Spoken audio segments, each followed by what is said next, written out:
اعوذ باللہ من الشیطان اللعین الرجیم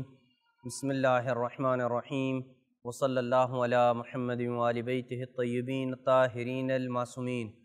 بارگاہ ملکوتی امیر المومنین صلوات اللہ وسلامہ علیہ سے مومنین کرام کی خدمت میں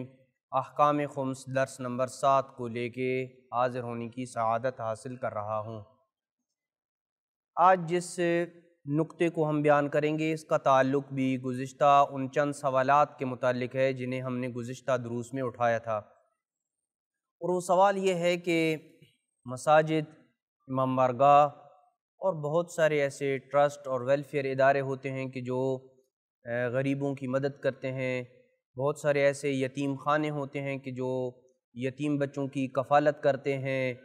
اور ایسے فلاحی ادارے ہوتے ہیں کہ جو انسانیت کی خدمت کرتے ہیں، بہت سارے ایسے ادارے ہیں کہ جو سادات کی بچیوں کی شادی کے لیے ان کے ساتھ تعاون کرتے ہیں اور لوگ انہیں ڈونیشن دیتے ہیں۔ یعنی غرض یہ کہ تمام ادارے، چاہے وہ مساجد ہیں، امام بارگاہ ہیں، کوئی ٹرسٹ ہے، کوئی ایسا ادارہ ہے جس کو لوگ رفائی کاموں کے لیے، ان کی مدد کے لیے، دین کی خدمت کے لیے پیسہ دیتے ہیں، اور وہ پیسہ وہ اپنے پاس نہیں رکھتے۔ ظاہری بات ہے وہ پیسہ جب کسی ادارے کی طرف منتقل ہوتا ہے، مسجد، امام بارگاہ، ٹرسٹ، یتیم خانے، ان کی طرف منتقل ہوتا ہے، تو وہ پیسہ کسی شخص کی ملکیت تو نہیں ہوتا ہے۔ وہ جو ٹرسٹی ہوتا ہے یا ٹرسٹ کا جو پریزیڈنٹ ہوتا ہے، صدر جو ہوتا ہے، وہ اس کی ملکیت تو پیسہ نہیں ہوتا ہے۔ وہ پیسہ تو بطور امانت ان کے پاس موجود ہوتا ہے، اور وہ اس پیسے کے اوپر جو ہے وہ امین ہوتے ہیں، اور جو پیسے کا شرعی مورد ہوتا ہے وہاں پہ ان کو خرچ کرتے ہیں۔ لہٰذا کوئی کہے کہ جو ٹرسٹی ہیں وہ اس کا خمس ادا کریں گے، یا جو ٹرسٹ کا جو سربراہ ہے، جو صدر ہے، وہ خمس ادا کرے گا، تو ایسا نہیں ہے۔ وہ اموال کے جو ٹرسٹ، مسجد، امام بارگاہ یا دیگر رفائی اداروں میں جمع ہوتے ہیں، وہ پیسے جو لوگ ڈونیشن کے طور پہ دیتے ہیں،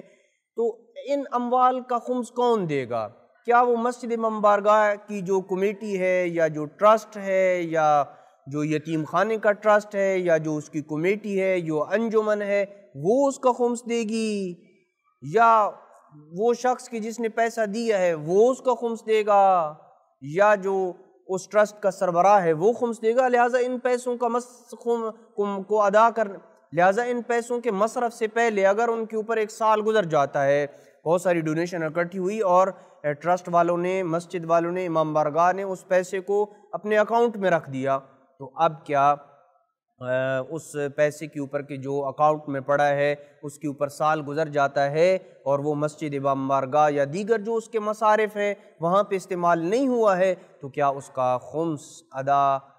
کیا جائے گا یا نہیں کیا جائے گا؟ اور اگر اس کا خمس ہے تو اس کا خمس کون ادا کرے گا؟ یہ ایک اہم سوال ہے جو اکثر طور پہ مومنین پوچھتے ہیں۔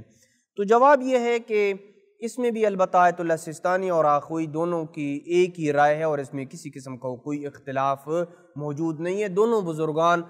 کی رائے ایک ہی ہے کہ وہ اموال کہ جو مساجد، امام بارگاہ، ویلفیئر ادارے، یتیم خانوں کو، فلاحی اداروں کو اور ٹرسٹ کو لوگ ڈونیشن کے طور پہ دیتے ہیں، صدقات کے طور پہ دیتے ہیں، ویسے ان کی ہیلپ کر دیتے ہیں، تو ان کے اندر جو پیسہ موجود ہوتا ہے وہ اپنے اکاؤنٹ میں رکھ دیتے ہیں، بے شک سال ہی گزر جائے اس کے اوپر خمس واجب نہیں ہوگا، کسی کے اوپر بھی خمس واجب نہیں ہوگا، کیونکہ یہ پیسہ جو ٹرسٹ میں آ رہا ہے وہ کسی شخص کی ملکیت نہیں ہے، ٹرسٹ کی ملکیت ہے، لہٰذا اس کا خمس کسی کے اوپر بھی واجب نہیں ہوگا۔ وصلی اللہ علی محمد